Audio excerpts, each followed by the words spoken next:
Okay, so here we have the Volkswagen Golf GTI DSG, which is the automatic on a 68 plate. I'm going to start off by showing you around the outside of the car, and then we'll hop in and run through some controls on the inside. But from the outside, you can see it's a 5-door car with alloy wheels. Let's start off inside the boot and then work our way around the rest of the car from there.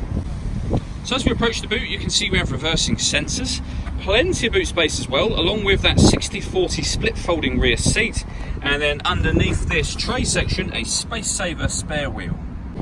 Okay, so we're just going to work our way back round to the front of the car, and then we'll hop in and run through some controls on the inside. But now that we've done a full circle of it, you can see it's in excellent condition the whole way round. Just briefly before we climb in, I think it's well worth seeing the interior from this exterior point of view. There's plenty to run through on the dashboard, so let's hop in and we'll do that right now. Okay, so now that we're inside the car, we're going to start with the dials. On the left-hand side, we have the rev counter, and on the right-hand side, the speedometer. Also over there, we've got a digital readout for the speedometer, as you can see. In the middle, we've got the total miles for the car, which are 4,900, and the information displayed above that can be changed using buttons on the steering wheel. So we're in the driver data menu at the moment, so you can have any of these pieces of information stored up in that central section permanently, should you wish to, like that, for example, or there are other menus available: assist systems, navigation, which can be displayed in there, audio, a telephone menu, vehicle status, a lap timer, and then back round to driving data again. To go through those, you just use the buttons over here. We've also got voice activation over that side as well. And on the left-hand side, we have cruise control and speed limiter. That button just there, give that a push when you've set cruise control, and this car can maintain a distance between itself and the car in front by both speeding up and slowing down all by itself, as I say. There's a video that shows how that works on both our website and Facebook page, which is well worth checking out. Just behind the steering wheel, we have a minus paddle and a plus paddle on the opposite side there. That's so that you can change gear manually with this automatic gearbox. Over in the center, we have the touchscreen. So this is where, amongst other things, you can, for example, pair your phone. You can access your radio.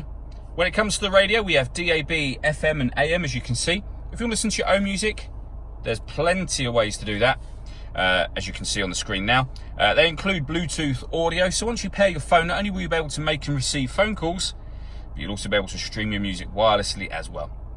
This car's also got satellite navigation. There's a full video showing that working on both our website and Facebook page. And if I pop the car into reverse, we have a full color reverse camera, as you can see, with guidelines showing us what direction the car is headed in relation to the image that you see on the screen. Below that, we have dual zone climate control, so you can adjust the passenger and driver temperatures, the fan speed up or down from here. You can determine where you'd like the air to be distributed. When you're happy with those settings, this button down here will turn the air conditioning off or back on again. Or you can hit auto, and the car will take control of the direction of the air and the fan speed in order that it maintains the temperatures that you've asked for. To override that, just readjust the fans yourself. For those colder winter days, we have a heated driver and passenger seat. Both seats have got 3 separate heat settings, as you can see. Beneath that, we have this cubbyhole section that opens up, and in there we have the USB and auxiliary inputs, as well as a bit of storage. We then have the gear lever for the fully automatic DSG gearbox, and then these buttons either side. So firstly, this one turns on or off the parking sensors. Over here, we can turn off the traction control or back on again. This one turns off the stop and start. So this car is designed to cut out when it's stationary in traffic, which will save you fuel.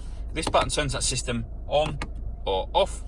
And this changes the driver mode setup for the car. So if I give that button a push, we're able to put the car in eco, normal, sport, or individual, which you can then customize yourself.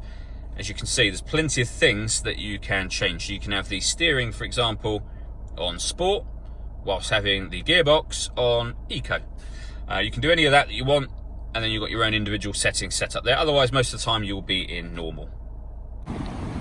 All that leaves me to say is thank you for taking the time to watch this video. If you'd like to come and see the car in person and have a test drive, please feel free to call any of our MJA sites. We'd love to hear from you soon.